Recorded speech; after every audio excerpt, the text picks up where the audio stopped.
يا أيها الذين آمنوا إنما المشركون نجس فلا يقربوا المسجد الحرام بعد عامهم هذا وإن خفتم عيلة فسوف يغنيكم الله من فضله إن شاء إن الله عليم حكيم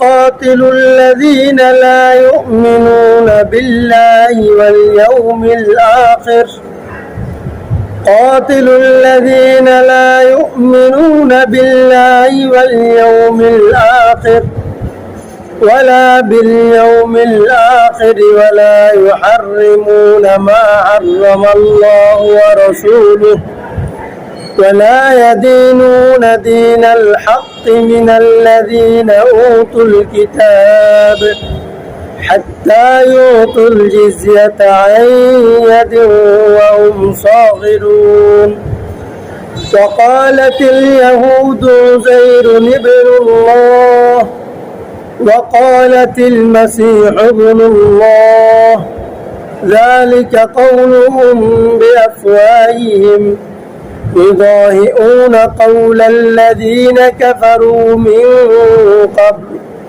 قاتلهم الله أنى يؤفكون صدق الله العظيم سبحانك لا علم لنا إلا ما علمتنا إنك أنت العليم الحكيم رب زدني علما رب اشرح لي صدري ويسر لي أمري واحلل عقدة من لساني يفقه قولي رب يسر ولا تعسر وتمم علينا بالخير আলহামদুলিল্লাহ আল্লাহ পাকের দরবারে লাখো কোটি শুকরিয়া আল্লাহ তাআলা আমাদেরকে মেহেরবানি করে আল্লাহ তাআলার ঘরে এসে আল্লাহ তাআলার হুকুম থেকে কিছু কথা বলার এবং শোনার সুযোগ করে দিয়েছেন এই জন্য সকলে পড়ি আলহামদুলিল্লাহ। গতকাল পর্যন্ত আমরা আলোচনা করছিলাম একভাবে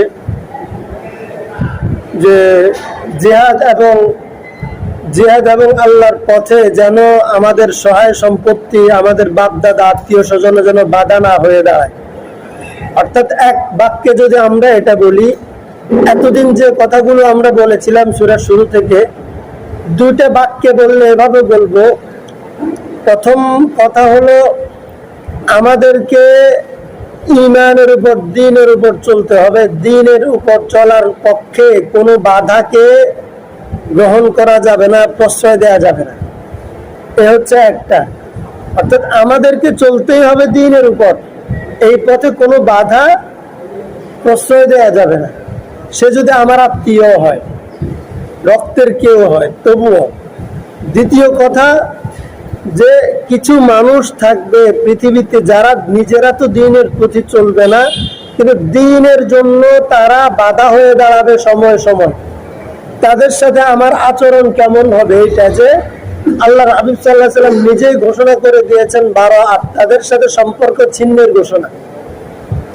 অর্থাৎ মানুষ তো মানুষের সাথে থাকবে, মানবিক সহযোগিতা করা যাবে, মানবিক পাশে দাঁড়ানো যেটা সেটা করা যাবে। তবে কোন মানুষের যে ব্যক্তি ইসলাম এবং ঈমানের পথে বাধা, তার পক্ষে মানবিক সহযোগিতাটাও যেন এই পর্যায়ের না হয় যে তাকে আমি মানবিক সহযোগিতা করতে গিয়ে এত সুযোগ দিয়ে দিলাম, মানবিক অধিকার দিতে গিয়ে এত বেশি অধিকার দিয়ে দিলাম, মানবতার কথা বলতে গিয়ে তাকে এত বেশি আমি সুযোগ দিলাম যে সে এখন যখন তখন যত্রতত্র ইসলামের বিরুদ্ধে কথা বলতে শুরু করছে।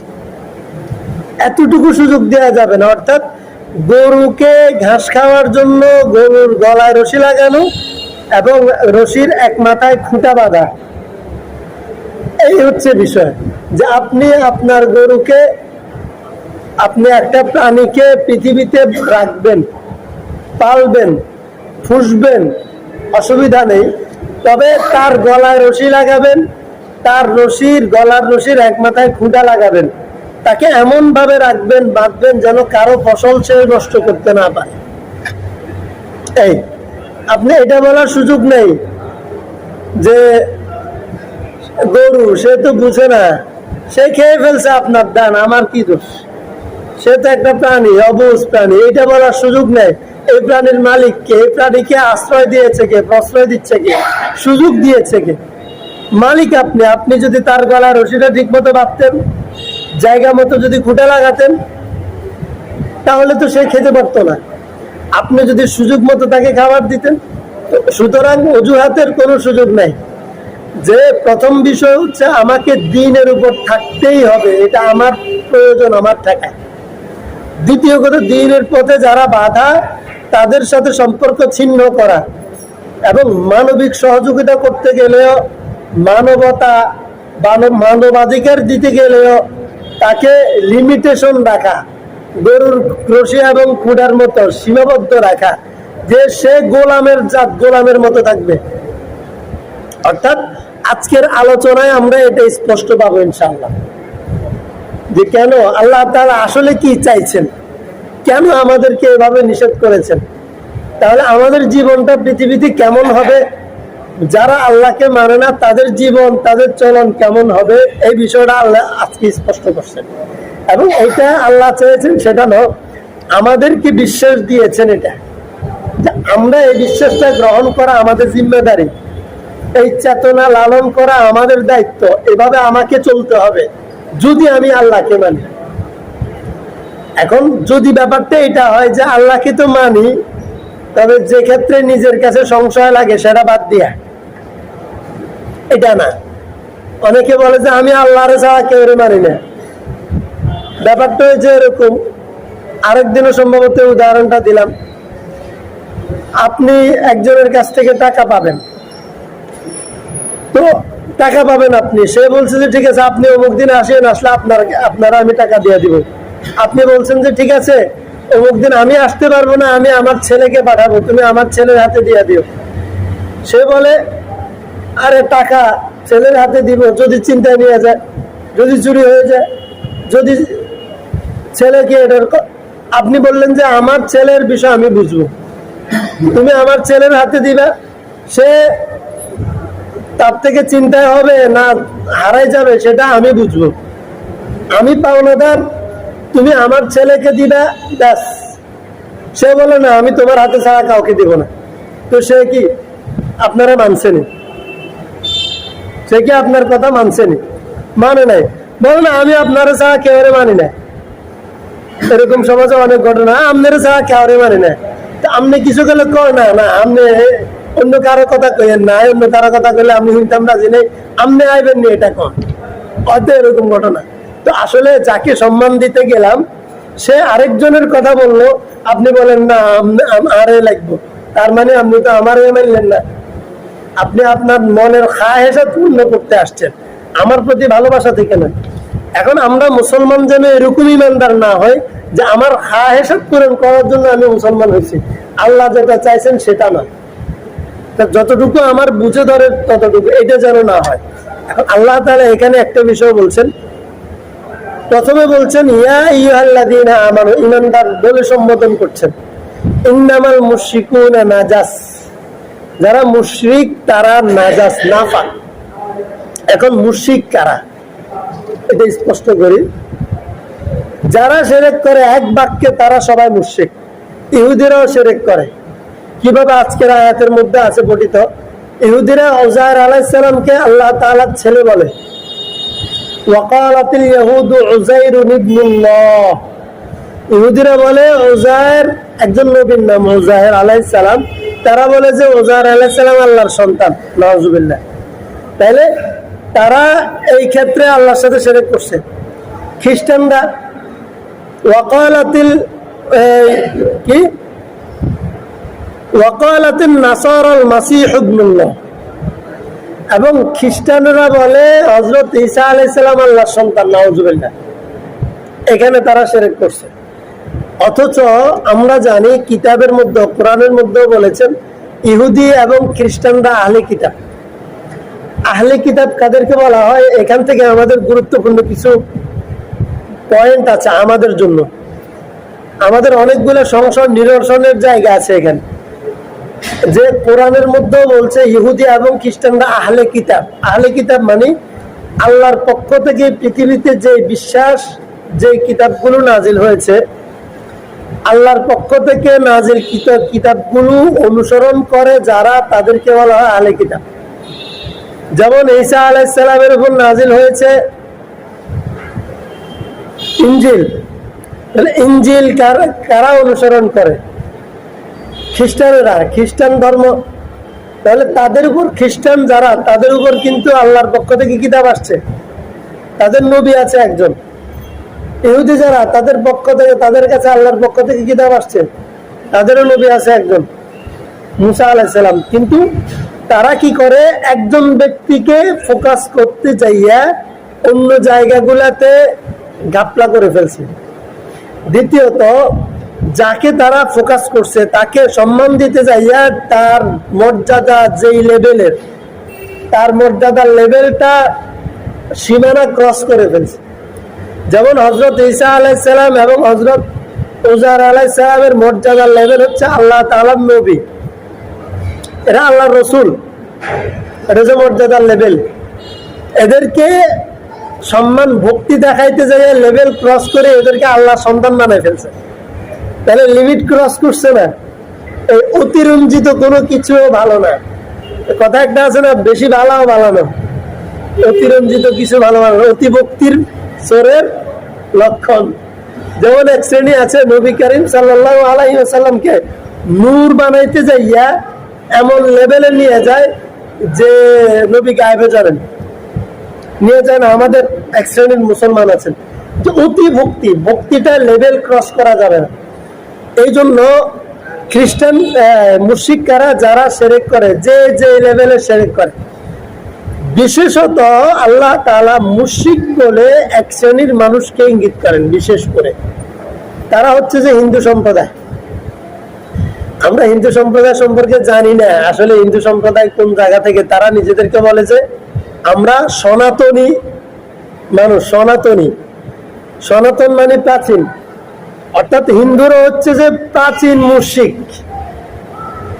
বুঝলেন? হিন্দুরা কি প্রাচীন মুশরিক। পৃথিবীতে মূর্তি পূজা শুরু হয়েছে সর্বপ্রথম যে সম্প্রদায় দ্বারা, আজকে কালের পরিবর্তনে আমাদের ভারতবর্ষে হিন্দু নামে পরিচিত তারা।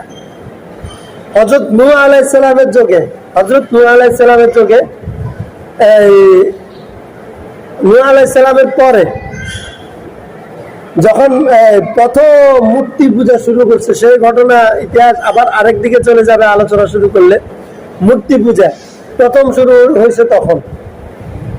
এই জন্য এরা এদেরকে সনাতনী বলে, এই জন্য যে তারা অনেক পুরাতন চিন্তার মানুষ, পুরাতন, তাদের আদর্শ চিন্তা অনেক আগ থেকে। অর্থাৎ তারা আমাদেরকে বুঝায় যে, হিন্দুরা বুঝায় যে তারা ইসলাম ধর্মেরও আগের ধর্ম। খ্রিস্টান ধর্ম ইসলাম ধর্মের আগের না, আগের। ইহুদি ইসলামের আগের না। তো মুহাম্মদ, নবী মুহাম্মদ সাল্লাল্লাহু আলাইহি ওয়াসাল্লামের আগের হইলেই যে এরা বিশুদ্ধবাদী হবে এটা নয়। তারা নিজেদেরকে প্রাচীন বুঝাইতে চায় আর কি। অর্থাৎ তারা আরো আগের পৃথিবীতে সর্বপ্রথম মূর্তি পূজা শুরু করছে হিন্দুদের মাধ্যমে, কিন্তু তারা মুশরিক হিসেবে পরিচিত। মুশরিক, পৃথিবীতে মুশরিক। হিন্দু হয়েছে কেমনে এখন প্রশ্ন? হিন্দু নাম হয়েছে কেমনে? এটা কোনো ধর্মের নাম না। হিন্দুস্তানে অর্থাৎ ভারতবর্ষের সিন্ধু নদী, সিন্ধু নদীর পাড়ে এই মূর্তি পূজারীরা বসবাস করত এক শ্রেণী। সিন্ধু নদীর পাড়ে বসবাস করে না, থাকে না মানুষ ঘর বাড়ি বেঁধে। তো ওদেরকে ঐতিহাসিকরা সিন্ধুর অধিবাসী হিসেবে তাদেরকে আখ্যায়িত করেছে। পরবর্তীতে এই কথাটা পরিবর্তিত হয়ে সিন্ধুর নদীর অববাহিকা অঞ্চলের লোকজন হিসাবে এরা পরিচিত হইতে হইতে এখন হিন্দুস্তানি হয়েছে। হিন্দুস্তানি হয়ে ওরা নিজেদেরকে এখন হিন্দু বলে। আসলে হিন্দু কোনো ধর্মের নাম না। ও মুশরিক, মুশরিক যেটা মুশরিক, সেটা এই মুশরিক বলতে যেখানে যায় হিন্দুদেরকে বোঝায়। আবু জাহেলের কোন ধর্ম ছিল? আমরা বোঝার জন্য বলি যে হিন্দু ধর্মের মানুষ যে আদর্শের অনুসারী, আবু জাহেল সে আদর্শের অনুসারী ছিল। ইহুদিও ছিল না, খ্রিস্টানও ছিল না। কি ছিল? মক্কায় যে মানুষগুলা নবী সাল্লাল্লাহু আলাইহি ওয়াসাল্লামের বিরুদ্ধে করছে, মক্কায় যে মানুষগুলা ইসলামের বিরুদ্ধে সর্বপ্রথম দাঁড়াইছে, ওই মানুষগুলা ছিল মুশরিক। তারা আজকের হিন্দুরা যে আদর্শ লালন করে, যে চিন্তা, যে বিশ্বাস লালন করে, সেই দিনের অমুসলিমেরা ওই বিশ্বাস লালন করত। অর্থাৎ ওরা যে ধর্মের অনুসারী, আজকের হিন্দুরা সেই ধর্মের অনুসারী।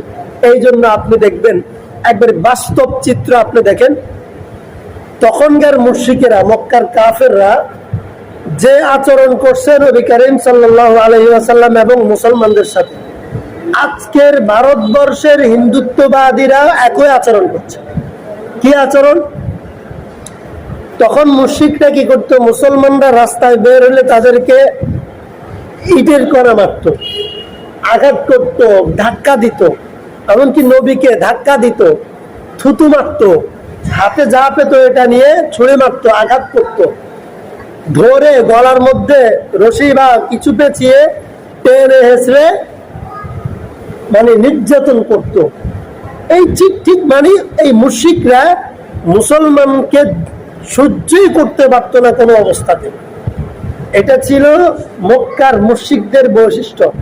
ঠিক আজকের ভারতবর্ষের হিন্দুরা যে সেই মক্কার মুশরিকদের সন্তান, এটা আপনি ভারতবর্ষের দিকে তাকাইলেই দেখবেন একই আচরণ। যেমন ওই দিন আমি দেখলাম একজন মুসলিম নারী তার সন্তানকে নিয়ে হেঁটে যাচ্ছে বোরকা পরা। যখন বোরকা পরা একজন নারী তার সন্তানকে নিয়ে হেঁটে যাচ্ছে, ঠিক তখন দেখা যাচ্ছে যে পিছন থেকে কিছু ছেলে, ওই যে তায়েফে ছেলেদেরকে লেলিয়ে দিত, কিছু ছেলে মানে ফুটকার মধ্যে অথবা কিছুর মধ্যে পানি অগায়রা নিয়ে পিছন থেকে ওই মুসলিম নারীর গায়ে ছুঁড়ে মারতেছে। এই যে দেখেন, ওই তখনকার নির্যাতন। এবং আরেকটা দেখলাম গতকালকে ভারতে যেটা হয়েছে, একজন মুসলমান তার মেয়ে এবং স্ত্রীকে নিয়ে মোটরসাইকেলে করে যাচ্ছে, মেয়ে এবং স্ত্রীকে নিয়ে মোটরসাইকেলে করে যাচ্ছে। যাওয়ার পথে ওরা এই মোটরসাইকেল আটকাইছে কিছু যুবক, উগ্র কিছু যুবক, হিন্দু যুবক, মানে ওই মুশরিক যুবক।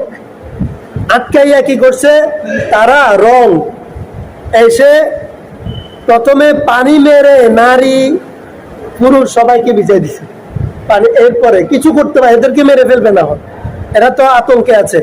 এরপরে রং এসে প্রথমে পুরুষটার মুখে মাখছে, এরপরে মহিলাটার মুখে মাখছে। নারী এবং মহিলাকে কিভাবে নির্যাতন করতেছে, মানে কেউ পুলিশ, যারা তখনকার পুলিশ ভারতের, তারা পাশে দাঁড়ায় দাঁড়ায় দেখে।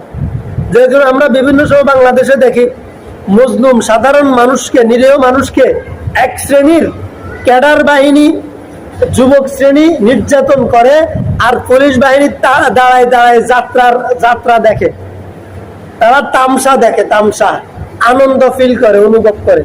ঠিক ওখানেও আমি দেখতেছি তারা চারপাশ থেকে বহু মুসলমান রাস্তা দিয়ে হেঁটে গেলে একে ধরে নিয়ে আসি, জোর করে বলে জয় শ্রীরাম বল, বাধ্য করে, জয় শ্রীরাম বলতে বাধ্য করে, নির্যাতন করে।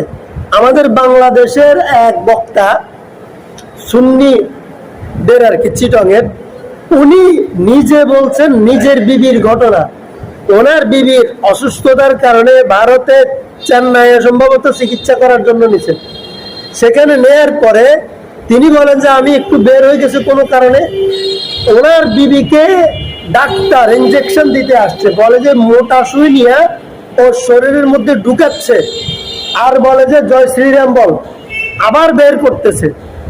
একজন ডাক্তার, হিন্দু ডাক্তার, ভারতের চিকিৎসা, একটা অসুস্থ নারীকে দেখলো যে হুজুরের বউ, পর্দানিসীন নারী, একে এর শরীরের ভিতরে মোটা সুই ঢুকাচ্ছে, আর বলে যে জয় শ্রীরাম বলো, ও চিৎকার করতেছে।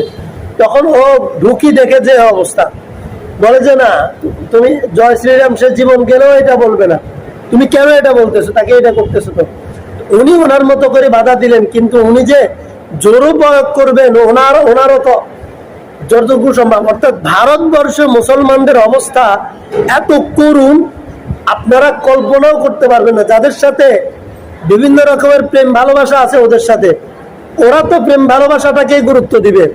মুসলমানদের জীবন গেলে এটা তাদের কাছে কোনো ইম্পর্টেন্স নেই। কিন্তু বাস্তবতা হচ্ছে যে কোনো মুসলমান পরিচয়ে রাস্তায় বের হইতে পারে না, কোন নারী বোরকা পরে রাস্তায় বের হইতে পারে না। এটা যে ভারতবর্ষের অবস্থা। তাইলে নবীকে যেরকম বাধ্য করতো, বেলাল রাদিয়াল্লাহু তাআলাকে জোর করছে না, বাধ্য করার চেষ্টা করছে না, কালিমা ছাড়ার জন্য চেষ্টা করছে, তো ঠিক এইরকম ভাবে মুসলমানদেরকে ভারতে চেষ্টা করতেছে হিন্দুরা।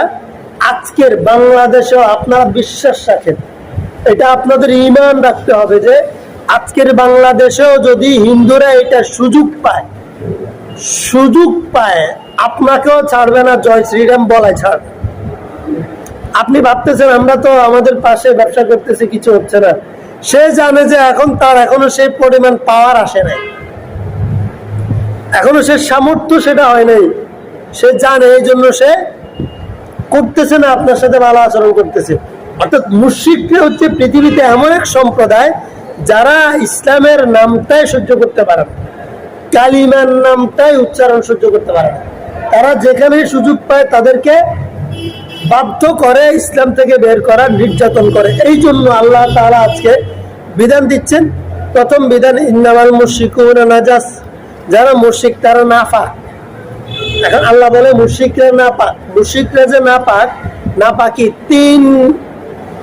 তিনটা অ্যাঙ্গেলে, 3 পয়েন্টে তারা নাপাক থাকে। দেখবেন আপনার যখন তাদের নাপাকির 3টা পয়েন্ট বলবো, দেখবেন যে আমাদের মুসলমানদের ভিতরে 3টা আছে।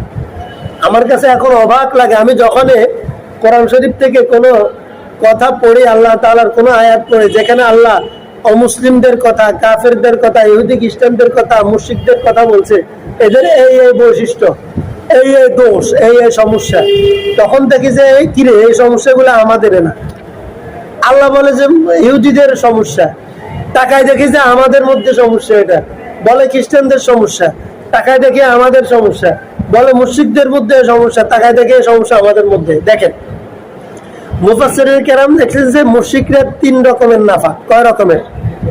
1 নম্বর নাফাক, তারা এই যে নাপাক বস্তু তাদের শরীরের মধ্যে লেগে থাকে।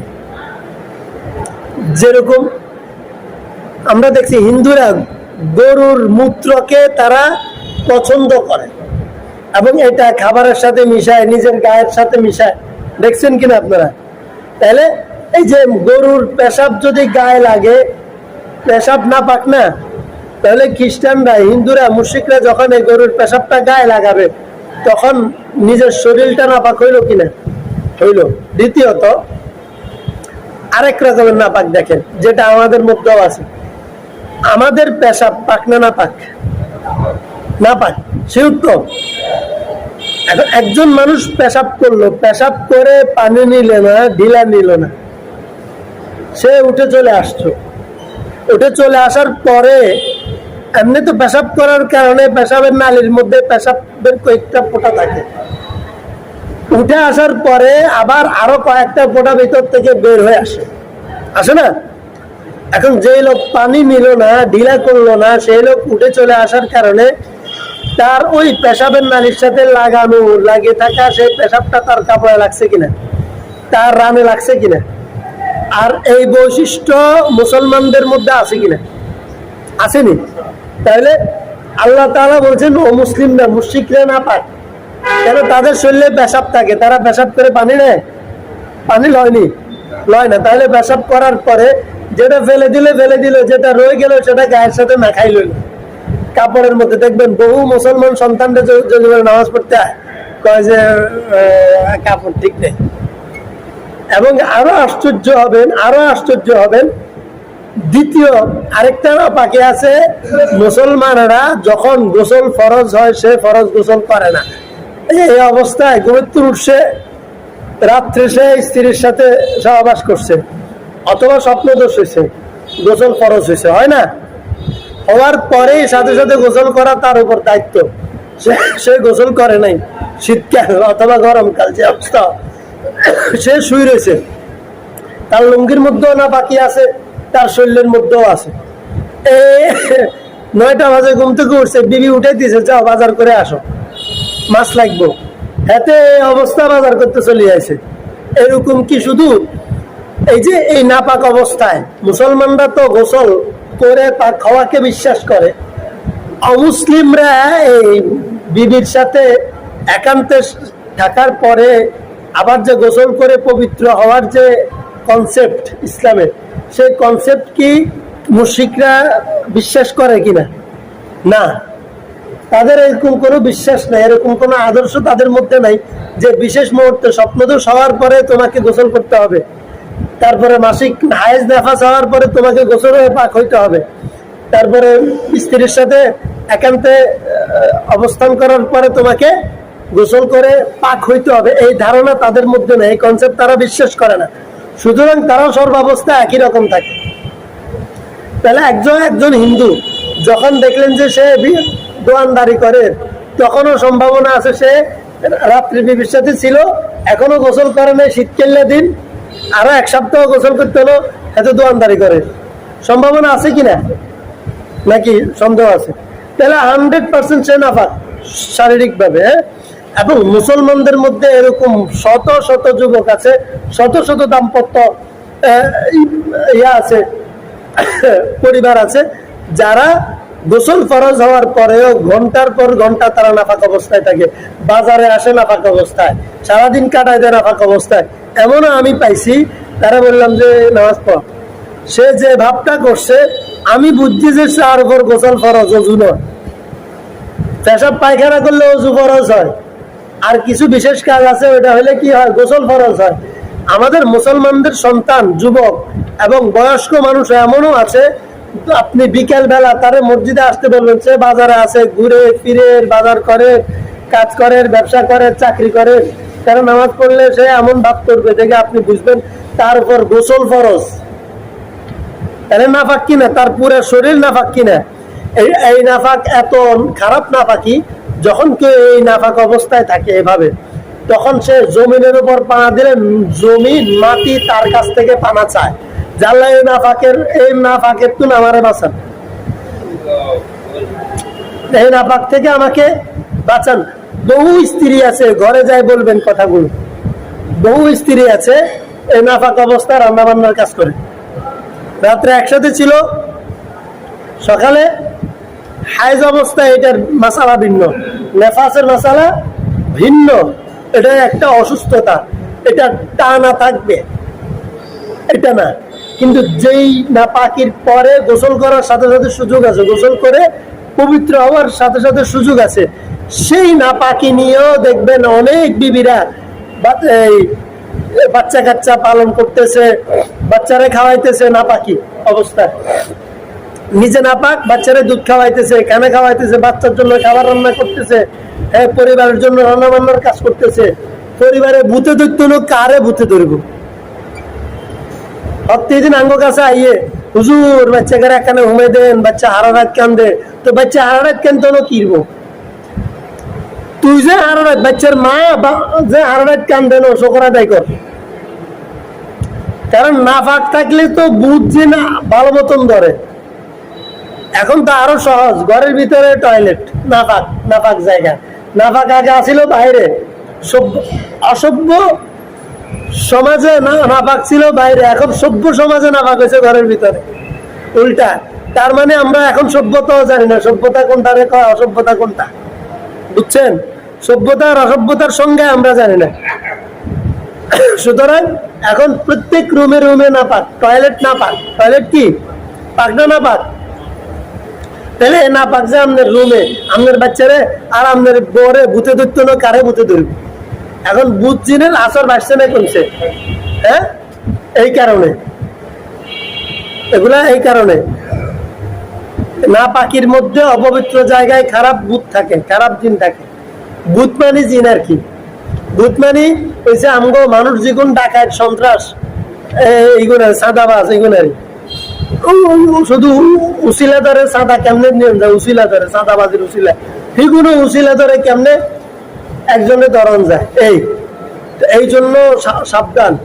তো না পাক থাকে তো আমাদের সন্তানেরা, অথচ এখানে না পাকের কথা বলছে আল্লাহ কুফফারদের ব্যাপারে। মুশরিকরা না পাক থাকে, তাদের কাছে পাক না পাকের কোনো ভেদাভেদ নেই। এখন আমাদের মুসলমানেরা না পাক থাকে। এরপর তৃতীয় নাফাক, যেটা গুরুত্বপূর্ণ সেটা হচ্ছে যে অবিশ্বাস, শিরক, গুনাহ, এগুলা কি নাপাক। তো এখন কাফেররা তো এক নম্বরে আল্লাহর সাথে শিরক করে, আল্লাহকে বিশ্বাস করে না, তাহলে এর চেয়ে বড় নাপাকি আর কি আছে? একটা হচ্ছে শারীরিক জেসেম, শরীরগত নাপাক দুইটা, আরেকটা আত্মিক নাপাক, কি বৈশিষ্ট্যগত নাপাক। তাহলে কুফাররা তিন রকমের নাপাকের বৈশিষ্ট্যের অধিকারী। আল্লাহ এই জন্য বলছে যে ইন্নামাল মুশরিকুনা নাজাস, নিশ্চয় অমুসলিমরা মুশরিকরা নাপাক। ফালা ইয়াকরাবুল মাসজিদাল হারাম বাদা আমিহিম হাযা, আল্লাহ তাআলা ঘোষণা করেছেন নবম হিজরিতে যে এতদিন তো মুশরিকদের সাথে মুসলমানদের সাথে মক্কা মদিনায় মসজিদে হারামে তাদের একসাথে আসা যাওয়া ছিল। মুশরিকরা মক্কা মদিনায় আসতো, এখানে থাকতো, তারা তাওয়াফ করতো। ওই দিন থেকে ঘোষণা হয়েছে আর এক বছর, এই বছরের মধ্যে মুসলমানদের সাথে মুশরিকদের সাথে যত লেনদেন কাজ কারবার মক্কা কেন্দ্রে ছিল, যত বিষয় ছিল, সব বিষয় এক বছরের মধ্যে ক্লোজ হয়ে যাবে। এবং এই বছরের পর থেকে কোনো অমুসলিম মক্কা মদিনায় এসে তাওয়াফ করতে পারবে না, মক্কা মদিনায় এসে ঢুকতে পারবে না, প্রবেশ করতে পারবে না। মক্কা মদিনায় আসা তাদের বন্ধ। এবং এই মক্কা মদিনার সাথে সারা পৃথিবীর সব মসজিদ, সব মসজিদে কি ব্যাপক আমভাবে যে কোনো অমুসলিমের মসজিদে ঢুকা কি হারাম। এখন যদি আঙ্গর সভাপতি গায়ে অমুসলিম হয়, টিউনো সরকারি মসজিদের সভাপতি, এখন আপনি মসজিদে প্রোগ্রাম করবেন, সভাপতির বাদ দিনই আছে না নাই? আল্লাহ কি কইছে নিষেধ, এ না ফাঁক। আরে এই না ফাঁক লই রাস্তা তাইলে তো মাড়িয়ে গজব দেয়, এই গজবের তুন আল্লাহ আরে বাঁচান। আর আমনে টি আল্লাহ বলি তারে মসজিদে ঢুকাইছে, মসজিদের প্রধান সভাপতি বানাইছেন তারে। তাইলে আপনি নাফাক ঢুকাইছেন মসজিদে। আম ভাবে এই নাফাক থেকে মসজিদকে পবিত্র রাখা 2 নাম্বার। এরপরে এখন আল্লাহ তাআলা মুসলমানদেরকে বলতেছে ওয়াইন খিফতুম আইলাতান ফাসাওফা ইউগনিকুমুল্লাহু মিন ফাদলিহি ইনশা। প্রথমত এখানে আম ভাবে বলে দেওয়া হয়েছে কোন অমুসলিম, কোন মুশরিক মসজিদে হারামে ঢুকতে পারবে না। এমনকি এটা বাস্তবায়ন হয়েছে হযরত ওমর রাদিয়াল্লাহু তাআলা আমলে যাইয়া। একবারে বাইতুল মাকদাসের হেরেম শরীফের এরিয়া থেকে সকল মুশরিককে বাইর করে দেওয়া হয়েছে। ইসলামের বিধান কে মানবো? এখন কেউ যদি কয় ধর্মীয়, এটা কোনো কথা হইলো? পেলাতে গিয়ে মুসলমান কথা এম কইছে কে? আল্লাহ বলছে, তার বুঝে ধরানো, তার বুঝে ধরানো। আচ্ছা বেকিন মানলাম, ইয়ান মানতে যেমন কেমন কেমন লাগে, সুতরাং এতে মুসলমান না। এতে সৌদি আরবের বাদশাহ হইলো এতে কাফের। সৌদি আরব, সৌদি সরকার কি ট্রাম্পকে হারেম শরীফের মধ্যে দাওয়াত করে আনছে কিনা দেখছেন না আপনারা? আনছে। ট্রাম্পে আড়াআড়াই হারেম শরীফ দিয়েছে, রসুলের রওজা দিয়েছে। এই নাফেকরা এখানে কি কেন আনছে জানেন? মূলত মক্কা মদিনার ভালোবাসায় না, এই সৌদির গোলামের পুত গোলামেরা চিন্তা করে কি আমেরিকারে খুশি রাখতে হবে ব্যবসায়ের জন্য, নিজেদেরকে টিকায় রাখার জন্য, আমেরিকার অস্ত্রবাজি এগুলা সব কিছু মিলাইয়া তাদেরকে সাপোর্টে রাখার জন্য। তো তারা চিন্তা করে যে আমাদেরকে তোমরা ভালোবাসো, এটা প্রমাণ কি? গোলামের বাচ্চারা তো প্রমাণ দেয় এভাবে, এই কাফেরের বাচ্চাদেরকে আইনে মক্কা মদিনার মেহমান বানায়। তো মেহমান বানায় এটা বলে, দেখো তোমাদেরকে আমরা কেমন ভালোবাসি, দেখো মক্কা মদিনার মতো দামি জায়গায়, যেটা আমাদের কাছে সবচেয়ে মূল্যবান, সেই জায়গার মেহমান বানাইছে তোমারে, আর কত সম্মান দিতাম। তো এতে বুঝে দৌড়, তোর এই জায়গার দাম আমার কাছে না থাকলে কিসে, বুঝছি তুই যে আর গোলামে পরিণত হইছ, এটা প্রমাণ হলো। ওয়ালান তারদা আনকাল ইয়াহুদ ওয়ালান নাসারা হাত্তা তাত্তাবিআ মিল্লাতাহুম। আর এই কাজ করতে গিয়ে কোরআনের আয়াত, কোরআনের বিধান লঙ্ঘন করতে হয়েছে, কোরআনের বিধান হুকুমকে অবজ্ঞা করি এই কাজ করা হয়েছে। সুতরাং ট্রাম্প আর কাফেররা বুঝছে না তুই কোন মার্কা মুসলমান, ঠিক আছে অসুবিধা নাই, তোর সহযোগিতা করলে অসুবিধা নাই, কারণ তুই তো বেঈমানের বাচ্চা বেঈমান, তুই তুই মুসলমানের বাচ্চা বেঈমান আর আই বেঈমানের বাচ্চা বেঈমান, তুইও বেঈমান আয়ও বেঈমান, পার্থক্য নেই। তো তোর বাসা আমি থাকি, তুই আর আয় ডিল হোক, ব্যবসায়িক ডিল, রাজনৈতিক ডিল চলছে তো চলছেই। তো এই যে বিষয়গুলো আল্লাহ রাসূল সাল্লাল্লাহু আলাইহি ওয়াসাল্লাম ঘোষণা করছে এই বছরের মধ্যে সব ক্লোজ। আগামী বছর থেকে কোনো বেঈমানদের মক্কা শরীফের সীমানায় ঢুকতে দেওয়া যাবে না, এবং শর্ত লাগাইছেন যদি তোমরা ভয় পাও তাদের সাথে ব্যবসা লাভ লস তোমাদের লস হবে। অর্থাৎ তখনকার একটা বিষয় ছিল কি, পৃথিবীর বিভিন্ন দেশ থেকে মুশরিকরা হজের টাইমে বাইতুল্লাহ আসতো। হজের টাইমে সবাই তো ব্যাকে যে নিজের মতো করে হজ করতো। ধরুন মসজিদ আপনি নামাজ পড়েন, আরেকটা আই আনে পূজা করে, একরকম। বাংলাদেশে ইসলামিক ফাউন্ডেশন থেকে একবার ফতোয়া আসছে, ডিজি মানুষ শামীম আফজাল থাকতে এতে চেষ্টা করছে, এরকম একটা ফতোয়া বাইর করছে বাইতুল মুকাররমের মধ্যে অমুসলিমদের জন্য ইবাদতের জায়গা উন্মুক্ত করা হোক। এটা নিয়ে ওলামায়ে কেরাম অনেক বিতর্ক করছেন। সে দলিল দিছে নবী করিম সাল্লাল্লাহু আলাইহি ওয়াসাল্লামের চোখেও তিনি পৃথিবীর বিভিন্ন দেশের বিভিন্ন লোকজনকে প্রতিনিধি দলকে নিয়ে মসজিদে হারামে বসা, মসজিদে নববীতে বসা তাদের সাথে কথাবার্তা বলতেন, তাদেরকে থাকার জায়গা দিচ্ছেন। সেটা ছিল এক বিষয়, তখনকার বিষয় যখন মুসলমানদের জন্য আলাদা কোনো ব্যবস্থা ছিল না, এবং মসজিদটাই ছিল সংসদ ভবন, মসজিদটাই ছিল জেলখানা, মসজিদে ছিল এই মেহমানখানা, সব মসজিদ ছিল। কারণ মুসলমানরা গরিব, তো এটা ছাড়া রাসূলের থাকার আর কোনো জায়গা আসেনি। এখন তো আলাদা ব্যবস্থা আছে, আপনার কোনো ব্যবস্থা নেই, এটা এক বিষয়। আর এখন আলাদা ব্যবস্থা থাকা দুইটা এক জিনিস নেই, দুইটা এক জিনিস না। তখন ব্যবস্থা ছিল না, এর পরবর্তীতে আয়াত নাজিল হয়েছে। তাহলে আয়াত নাজিল হওয়ার পরে এগুলো কার্যক্রম করা শুরু করছে, এটা তো আমাকে বুঝতে হবে। তো যাই হোক, এরপরে এভাবে অনেকে কোরআন হাদিসের অপব্যাখ্যা করি। এগুলো কেন করে? ওই ইন্ডিয়ার দাদারা আসবে, দাদাদেরকে মক্কা কি বাইতুল মুকাররমে ঢুকে বাইতুল মুকাররম নাফাক করব আর নিজেদের ভালোবাসা মজবুত করব, এইটা অন্য কিছু না। এগুলার মাকসাদ রাজনৈতিক, ধর্মীয় না। এই জন্য এরকম অপব্যাখ্যা বিভিন্ন সময় করা হয়, সামনে আনা হয়। তো রাসূল সাল্লাল্লাহু আলাইহি ওয়াসাল্লাম তখন সকল শ্রেণীর মানুষ তো মক্কায় আসি, তাদের মতো করে তাওয়াফ করতো, মক্কা শরীফকে সবাই ভালোবাসে। তো এই জন্য পৃথিবীর বিভিন্ন দেশের মুশরিকরা আসার সময় তারা ব্যবসায়িক একটা সিস্টেম ছিল কি, তারা বিভিন্ন রকমের মাল পণ্য এখানে নিয়ে আসতো, বিক্রি করত, এবং তাদের কারণে মক্কার মানুষের এক বছরের খাবারের ব্যবস্থা মজুদ হইতো এক বছরে।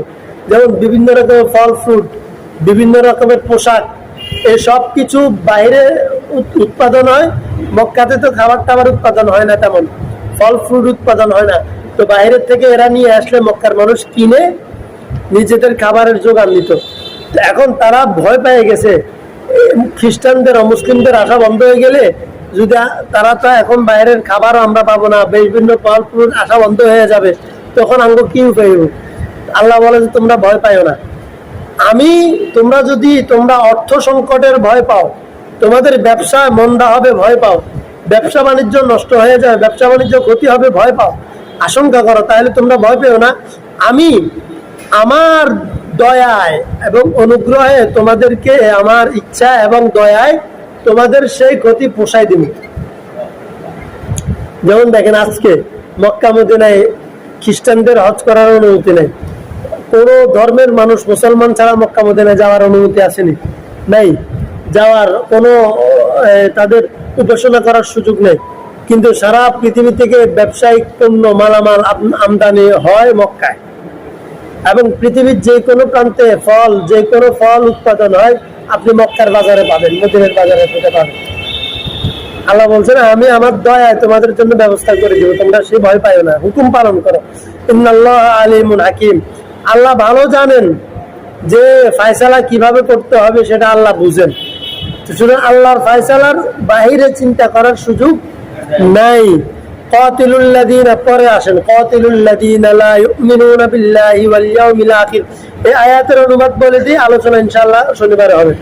আল্লাহ তাআলা বলে তোমরা যুদ্ধ করো, জিহাদ করো, লা ইউমিনুনা বিল্লাহ, যারা আল্লাহর উপর ঈমান আনে নাই, ওয়া বিল ইয়াউমিল আখির, ওয়ালা বিল ইয়াউমিল আখির, আখিরাতে যারা বিশ্বাস করে না, ওয়ালা ইউহাররিমুনা মা হারামাল্লাহু ওয়া রাসূলুহু, আল্লাহ যে জিনিসগুলোকে হারাম করেছেন সে হারামকে যারা হারাম মনে করে না, তাদের বিরুদ্ধে যুদ্ধ করা। এখন তো দেখা যাইতেছে যে মুসলমানদের বিরুদ্ধে যুদ্ধ করা দরকার হয়ে গেছে, এবং যুদ্ধের ঘোষণা আল্লাহ দিচ্ছেন।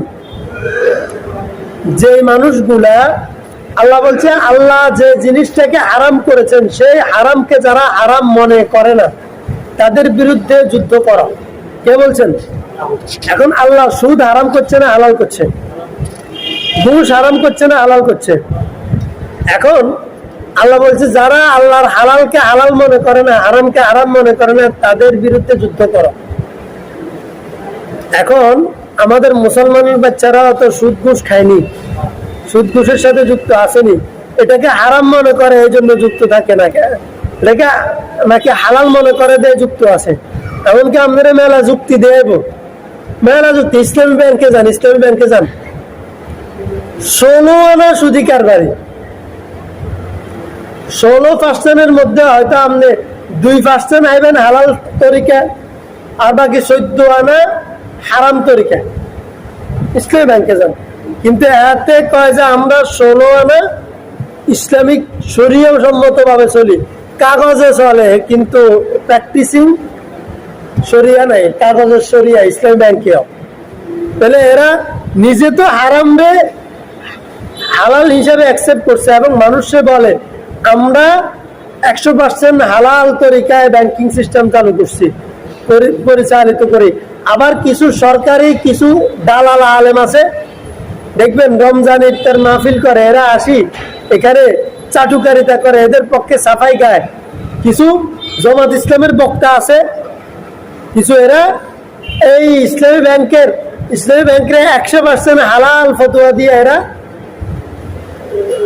সাফা মানে দালালি করে যায়, দেখবেন। মানে আরে 2% হালাল, তুই 2% না কবি যে আমি হালাল রাখছি, আমার এখানে হালালের পদ্ধতি আছে, আমি হালালের পক্ষে যা পারছি চেষ্টা করছি, এটা তাহলে তো আর বিরোধ নাই। হালাল আছে 2%, বলো যে মানে 16 আনা পুরাটাই হালাল ইসলাম সম্মত, তাহলে এগুলা ইসলাম বিরোধিতা নয়। তো আল্লাহ তাআলা যেন বলেন যে যারা হারাম জিনিসটাকে হালাল মনে করে তাদের বিরুদ্ধে যুদ্ধের ঘোষণা। এখন আমি যে সুদি কারবারের কথা বলছি, আল্লাহ কি বলে দেন, ফাইল্লাম তাফআলু ফাআযানু বিহারবিন মিনাল্লাহি ওয়া রাসূলিহি, যারা সুদি কারবারে ছাড়বে না,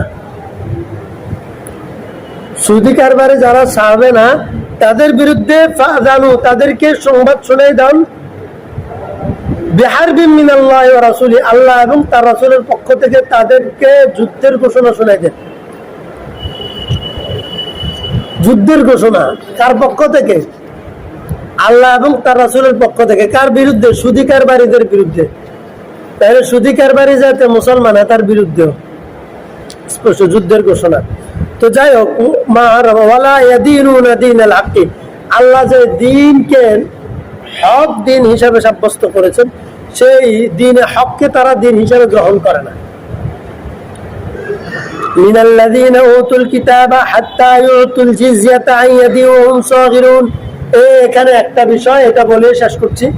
তাদের সাথে তুমি যুদ্ধ করবা, যুদ্ধ করবা মানে কি?